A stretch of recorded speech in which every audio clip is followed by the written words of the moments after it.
പിന്നെ ഇവിടെ ഇങ്ങനെ ഇരുന്നിട്ട് ഈ ഒരു ഔട്ട്ഡോർ ആംബിയൻസിൽ ബ്രേക്ക്ഫാസ്റ്റ് കഴിക്കാൻ വേറെ തന്നെ ലെവലാണ്. ബ്രേക്ക്ഫാസ്റ്റ് മാത്രമല്ല മക്കളെ, രാവിലെ തന്നെ ഈ ബ്യൂട്ടിഫുൾ ആയിട്ടുള്ള സൺറൈസിലുള്ള ആംബിയൻസും നിങ്ങൾക്ക് എന്തായാലും ഇഷ്ടപ്പെടും. ഗൈസ്, നമ്മളിപ്പോ ഊട്ടിയിലാണുള്ളത്. ഊട്ടി ടൗണിൽ നിന്ന് നിങ്ങളൊരു 15 മിനിറ്റ് യാത്ര ചെയ്തിട്ടുണ്ടെങ്കിൽ അതും നല്ല കാം ആൻഡ് ക്വയറ്റിൽ നിങ്ങൾക്ക് അടിപൊളിയായിട്ട് സ്റ്റേ ചെയ്യാൻ പറ്റിയുള്ള ഒരു കിടിലം പ്രൈവറ്റ്.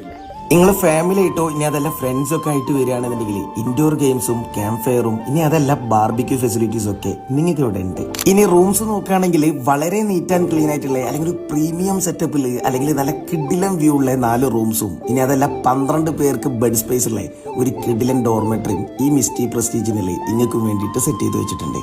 അപ്പോൾ നല്ലൊരു ആംബിയൻസിൽ നിങ്ങൾ ഊട്ടിയിൽ ഒരു സ്റ്റേക്കേഷൻ നോക്കുകയാണെന്നുണ്ടെങ്കിൽ നിങ്ങൾക്ക് ഇത് എന്തായാലും നല്ലൊരു ഓപ്ഷനാണ്. അപ്പോൾ കോൺടാക്ട് ഡീറ്റെയിൽസ് ഞാൻ അവിടെ താഴെ കൊടുക്കും. നിങ്ങൾ ഫ്രണ്ട്സ് ആണെന്നുണ്ടെങ്കിലും ഇനി അതല്ല ഫാമിലി ആണെന്നുണ്ടെങ്കിലും ഇനി അതല്ല കപ്പിൾസ് ആണെന്നുണ്ടെങ്കിലും നമ്മളെ പ്രസ്റ്റീജ് മിസ്റ്റീനിന്റെ ഈ ഒരു പ്രൈവറ്റ് വില്ല നിങ്ങൾക്ക് നല്ലൊരു ഓപ്ഷനാണ്. അങ്ങനെ ഒരു ദിവസം ഞങ്ങളെല്ലാവരും എൻജോയ് ചെയ്ത് സ്റ്റേ ചെയ്തിട്ട് പ്രസ്റ്റീജ് മിസ്റ്റിനോടും ഊട്ടിയോടും ബൈ പറഞ്ഞിട്ട് ഞങ്ങൾ അവിടെ നിന്ന് ഇറങ്ങി.